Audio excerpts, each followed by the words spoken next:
पंकज भोयर आपल्यासोबत आहे। पंकज सर, संजय गायकवाड यांनी निकृष्ट दर्जाचं अन्न मिळतं त्यामुळे कॅन्टीन जो चालक आहे त्याला मारहाण केलेली, कसं बघता या प्रकरणाकडे?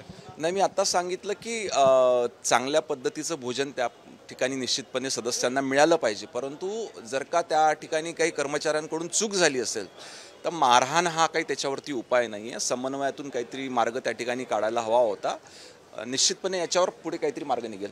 पण लोकप्रतिनिधी अशा पद्धतीने डायरेक्टली हा कायदा हातात घेत आहेत अशा पद्धतीचं आता isakal.com आहे देशातील नंबर 1 ची मराठी न्यूज वेबसाईट। प्रत्येक अपडेटसाठी isakal.com ला नक्की भेट द्या।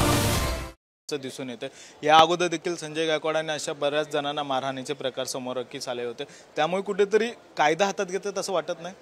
नाही, वरिष्ठ नेतृत्व निश्चितपणे याच्यावरती काहीतरी दखल घेतील आणि काहीतरी मार्ग काढेल।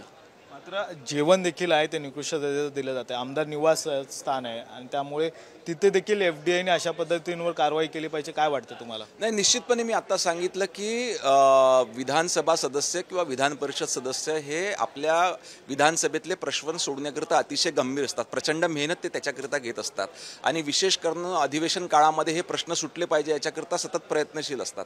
अशावेळी किमान त्यांना भोजन त्यांच्या आमदार निवासात मिळणारे हे चांगल्या दर्जाचं असावं। अशा पद्धतीचं दुर्लक्ष जर का कर्मचाऱ्यांकडून झालं असेल, त्या ठिकाणी भोजन कॅन्टीनकडून झालं असेल तर त्याच्यावर देखील कारवाई करण्यात येईल। व्हिडिओ प्रवीण सह गणेश कोडे, साम टीव्ही मराठी, मुंबई।